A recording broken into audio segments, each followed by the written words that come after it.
This is episode 62, and in today's episode, we're going to talk about 32 reasons you might forgive an affair.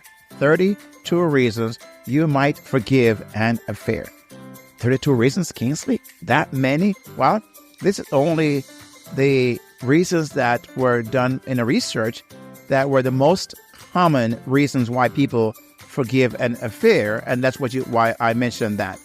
Now, before we dive into the topic, I want to let you know that what you will be hearing is a recording I did for my YouTube channel. So you'll hear me mention the phrase in this video, obviously because I'm recording at the time for the YouTube channel.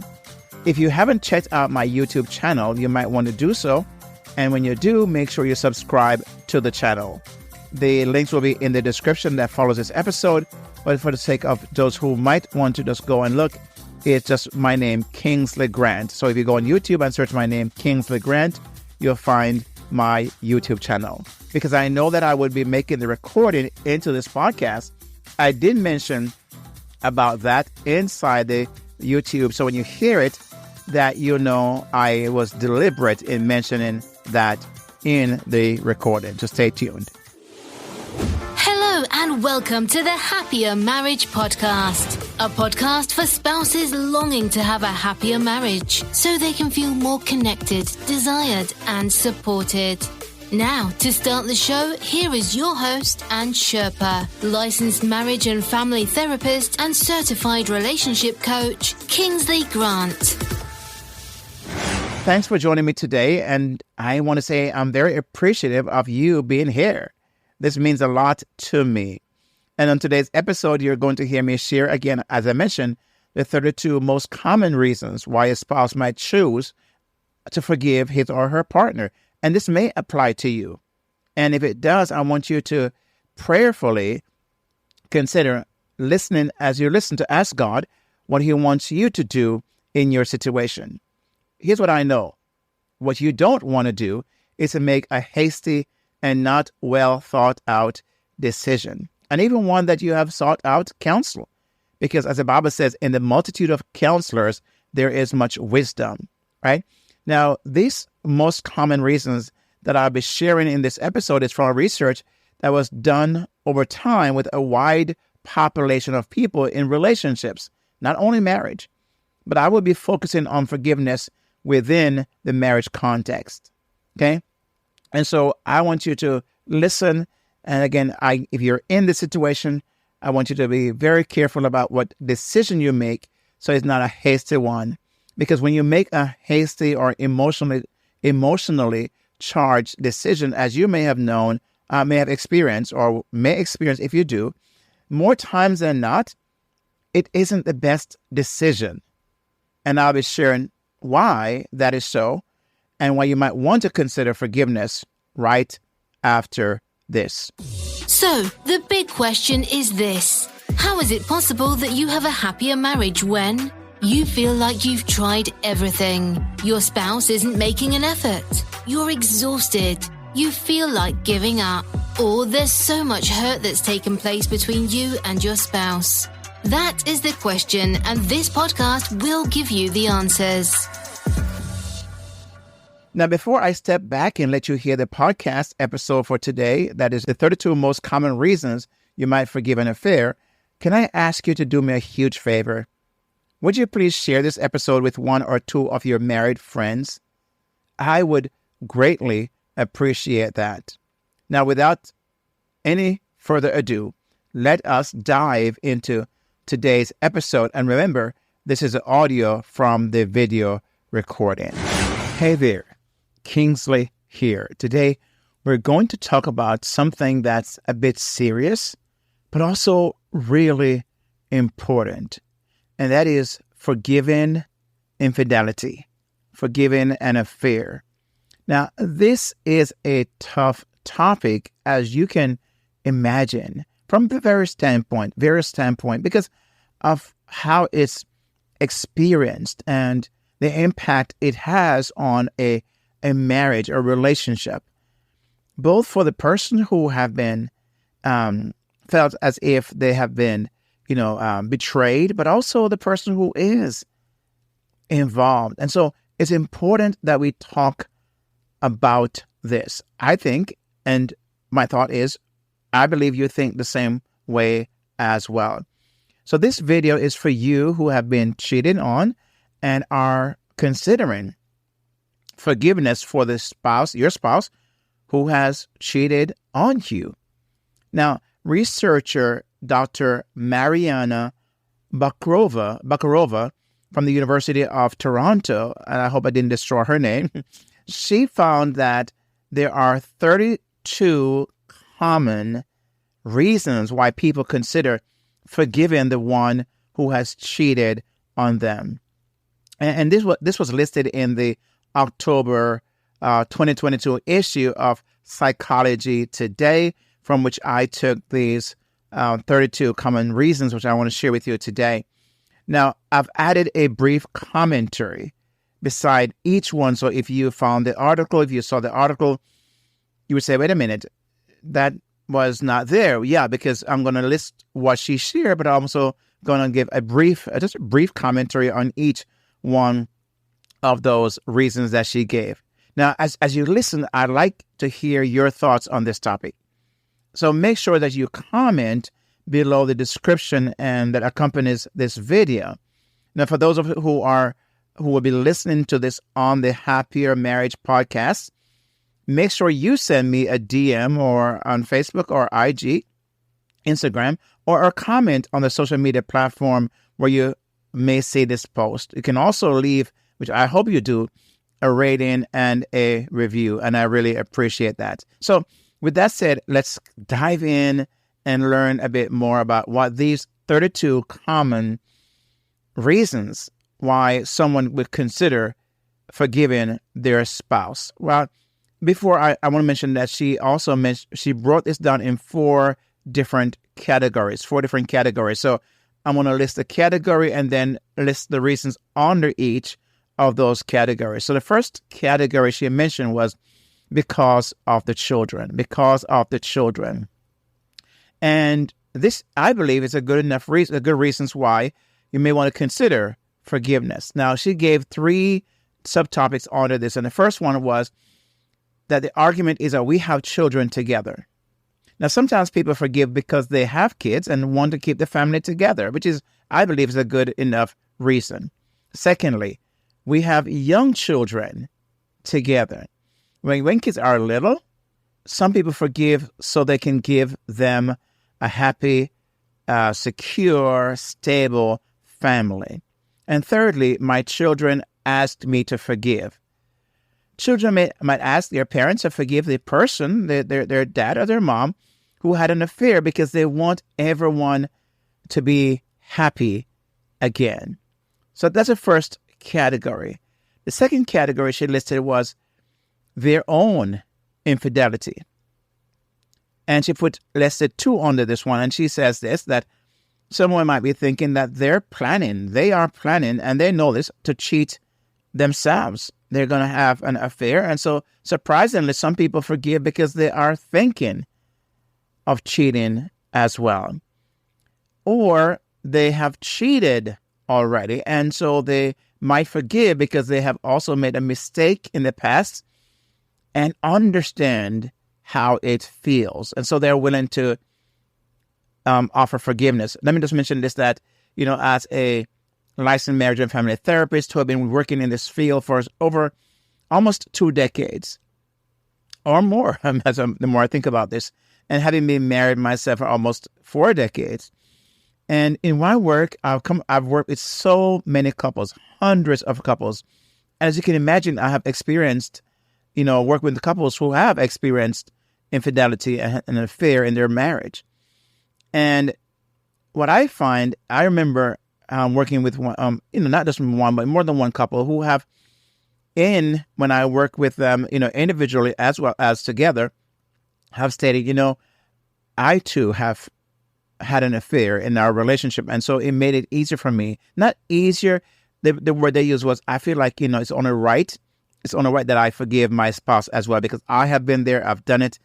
And even one person said it this way, at least they said, I think we're even now. I feel even now. And so we can really move on with our relationship. right? So, and there are many, many reasons why people do this, but these are the two that she listed under the category of their own infidelity. The third category is a pretty long one, but it's a low likelihood of future infidelity. A low likelihood of future infidelity. So what she listed was, they convinced me that the person who had the affair convinced me that they truly regret it. That's one of the reasons she gave. So if the person who had an affair feels really sorry, some people might forgive them. That's one of the reasons she listed. Secondly, the affair was a casual one and did not recur. When it was a one-time thing and won't happen again, forgiveness might be easier. And I use the word here, won't happen again, is that they believe that the person is remorseful and has shown, great sorrow and repented. They really are convinced that this person will never do it again. And so they're willing to consider forgiveness. Number 3, they gave a sound excuse.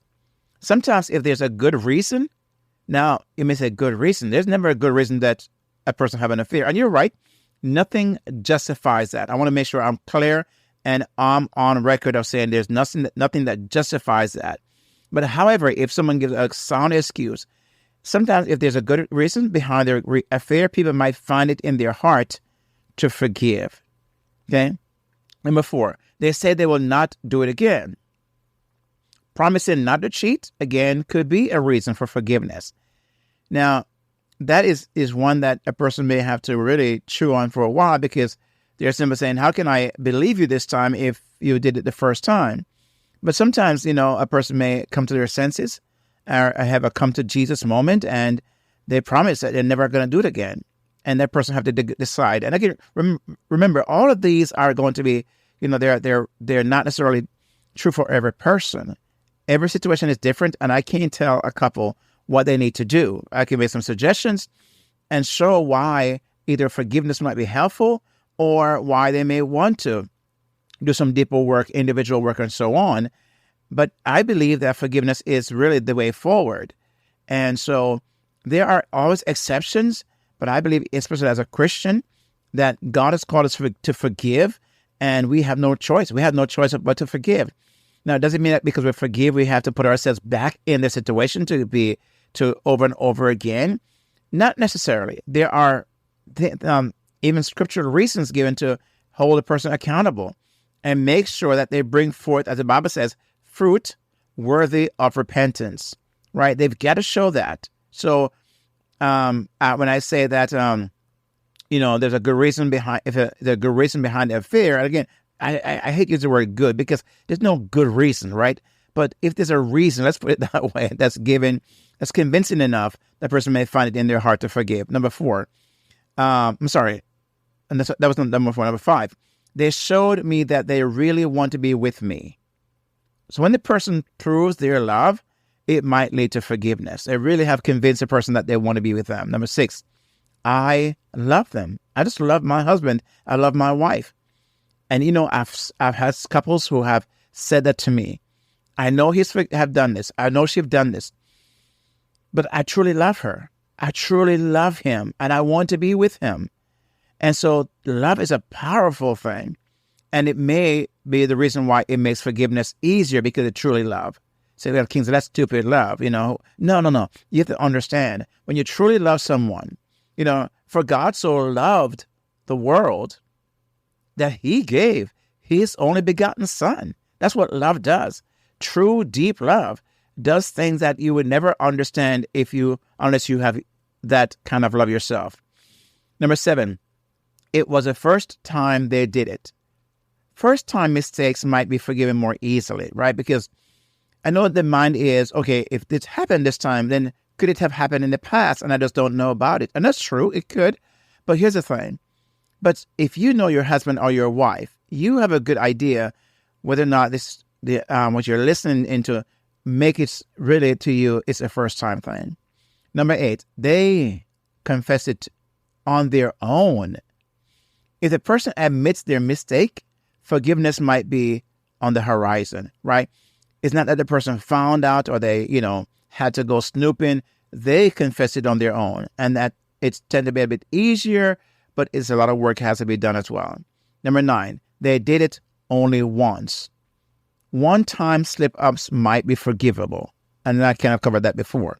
Number 10, they persuaded me that they truly love me. When they show their love, it might lead to forgiveness. We covered that before. Number 11, it was a frivolous act. Some people might forgive if the affair didn't mean anything serious. And I have also worked with couples who have said, it doesn't mean anything to me. She doesn't mean anything to me. He doesn't mean anything to me. And they've used that argument and say it's a frivolous act. And it just really was one of those inappropriate, or not inappropriate, but, the word I'm looking for is slipping my mind. But let's get the word frivolous here for now, right? And some people might forgive the affair didn't mean anything to that person, and they convince their spouse that there's nothing there. There's no attachment. It means nothing to them. It's like a one-night stand, right? It was one of those moments where they wasn't thinking. Number 12, they were drunk when the incident happened. Being drunk can cloud, as you know, judgment, and some people might understand that and are willing to forgive. Especially if they say they know their husband or their wife, they can tend to drink a bit too much. And sometimes when they're drunk, they do and say stupid things, right? So they're more apt to understand that when their husband or their wife had the affair, they were drunk, they understand, and maybe now they have to work on, removing alcohol from the equation, period. The fourth category is dependency on one's partner. And then the person might say this: I depend on them financially. So some people rely on their partner's money and might forgive to keep the support. Again, it's understandable.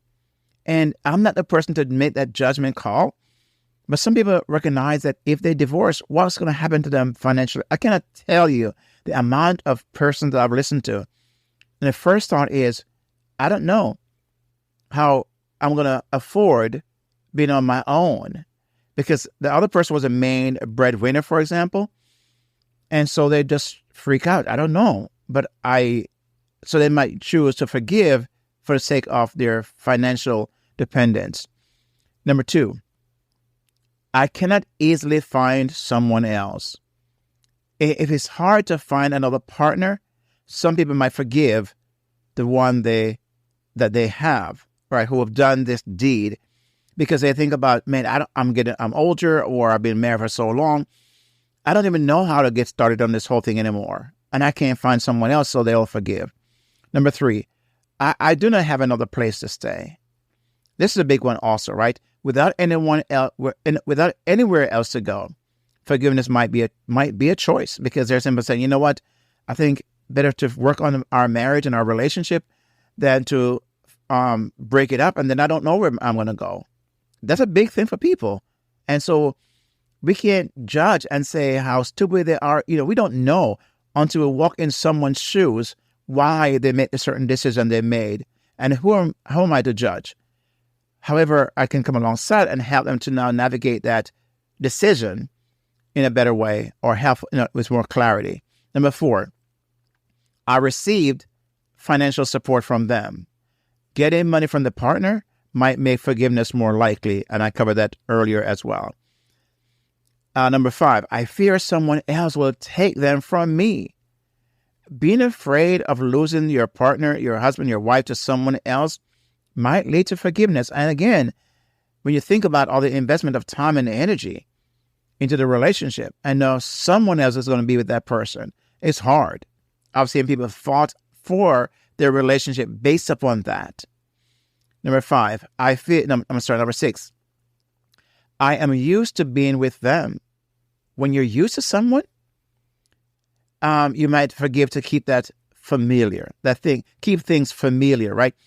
I can't tell you how many couples have talked about this very thing, where they've said, man, I just don't know. I don't see my life without them. I'm so used to them for all these years.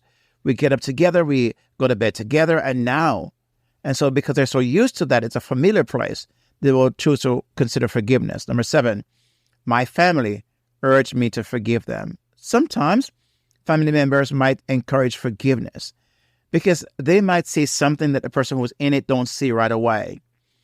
And they have other reasons as well. Sometimes ulterior motives, and sometimes you have to examine and why a family member might want to encourage you to forgive. But don't dismiss it just because you are, just listen and see what they have to say. But sometimes it's because of family members why the person might want to consider forgiveness. Number 8, I don't want to waste my investment in this relationship. What they're saying is that they put a lot of time into the relationship, and so they might as well forgive to make it work. And I kind of covered that earlier too. Number 9, I am old. Age might make people want to consider forgiveness. They just don't want to start over, and it's too much. They just don't want to start over. Again, it's understandable, and it may be the thing that may turn things around as well. Number 10, that person threatened to commit suicide. If the person who had an affair threatens self-harm, it might lead to forgiveness. I've seen people use this. Now, I sometimes see that as manipulation. They would try to manipulate and try to put the guilt. And so if they commit suicide, who want to think that, just because I didn't forgive my husband or my wife, she or he committed suicide? You don't want it on your shoulder. And sometimes it might be a manipulative technique, right, that the person is using to kind of guilt that person to stay. But sometimes it's real. I mean, I cannot tell you, I've worked with clients who have said, I'd rather die. I'd rather die than not be with this person.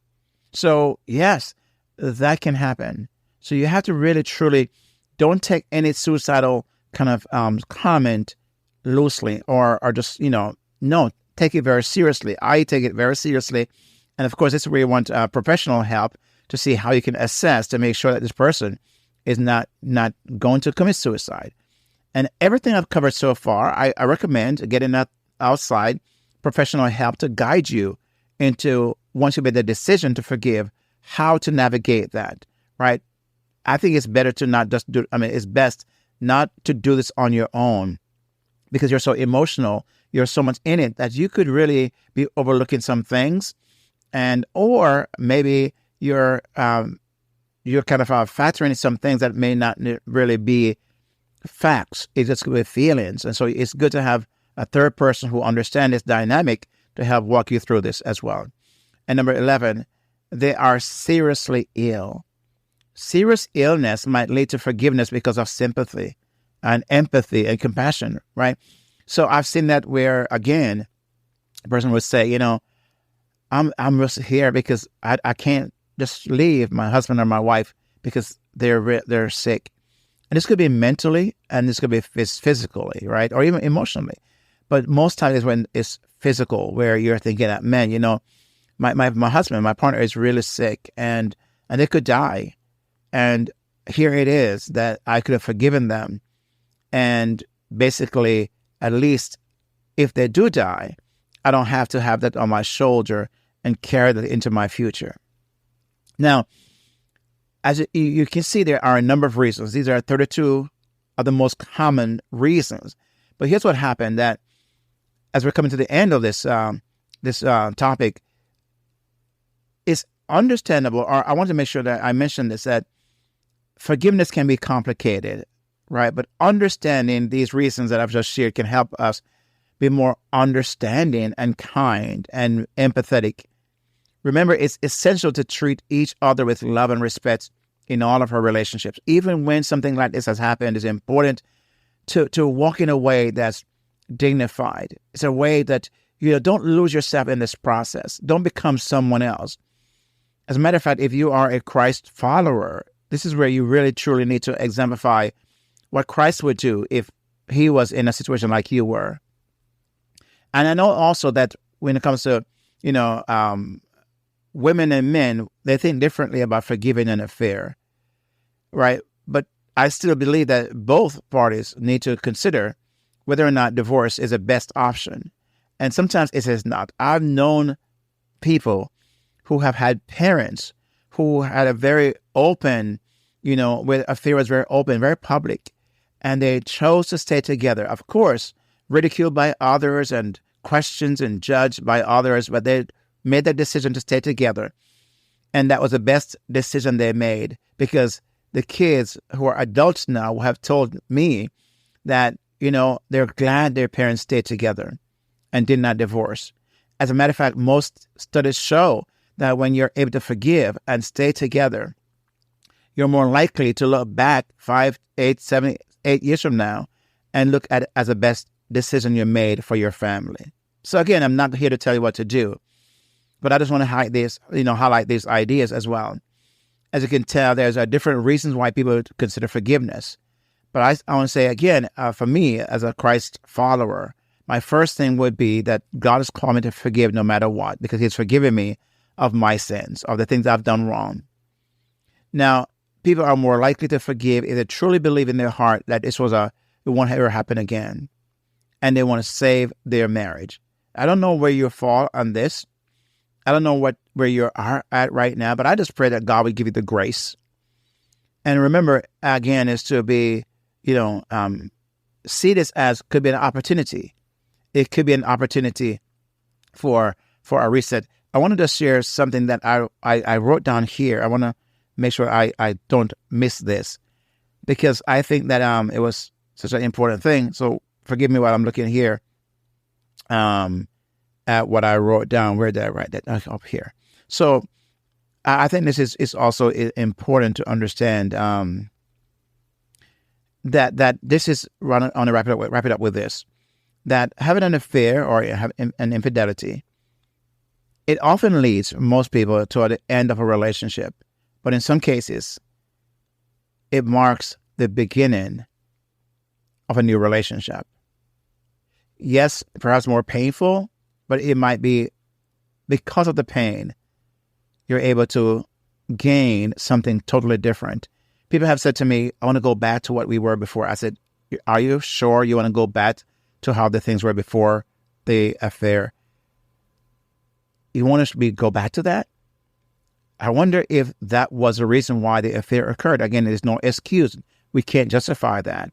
But sometimes you want to have a better relationship than you had before. So it could be the beginning of a new relationship, right? Because it'd be also perhaps more realistic about the person that you are with. Maybe you want to be more realistic and realize he or she is human, and all of us, but for God's grace, could find ourselves in those situations. I wrap it up with this one scripture verse that I think is so pertinent, and that's Jeremiah. Where the Bible said in Jeremiah that the heart is deceitful and desperately wicked. Who can know it? Meaning that the heart in of itself will lead us to things that we would do that we would never thought we could have done. But for God's grace and God's keeping, there goes I. That's what the scripture says. That's what we have learned, and that's what I want to hopefully take away from here. I would love to hear from you your thoughts on this. What are your thoughts? Make sure you comment below and let me know what your thoughts are on this. I'd love to hear your opinion, or if any of this resonated with you. If you want to share that, you can. If you want to direct message me, you can. But I would really love to hear your thoughts on this. Remember now that as you watch this on the YouTube channel here, make sure you hit the subscribe button, right? Please hit the subscribe button. If you like what you're hearing, hit the like button. If you want to be notified of any future videos that I do, hit that bell right there as well. So, but it's important you hit that subscribe button. I really appreciate that. Those of you who are listening to this by the podcast, again, thank you for listening. And you will also hear what you can do in the podcast, because there's a closing, automatic closing you'll hear that will tell you from the announcer what to do there as well. Again, thank you so much for taking the time to listen, for being here. I really appreciate this. And again, please share this with one other spouse. Maybe you might know someone who's going through this and they might want to hear this. So share this with at least one other spouse. I would really appreciate that. So with that said, my friend, I want to say God bless you. Thank you for being here. And I do hope that you stay strong and stay healthy, and have a more optimism in your mindset. Here's what I know: there's no valley that can be too low that God can't reach you. There's no pain that's too great that God cannot heal. While you're going through this, if you are, self-care, self-care, self-care, and use this to become the best version of yourself. Okay? God bless you. I'll see you on the next release of my video and also my podcast. See you then. God bless. We've come to the end of another exciting show, and if you enjoyed this podcast, 1, make sure you give this show a rating and review. 2, subscribe to the show to get all new releases. And 3, get your complimentary copy of the 5 Secrets to a Happier Marriage ebook at kingsleygrant.com/HMS ebook. Again, it's kingsleygrant.com/HMS ebook. See the link in the show notes. Do it today. Don't delay. Thanks so much for listening, and make sure you tell one other spouse about this show, or better yet, share it with them. Until next time, may the Lord bless you and keep you, and make his face shine on you and be gracious to you. May he turn his face toward you and give you his peace, both now and forever.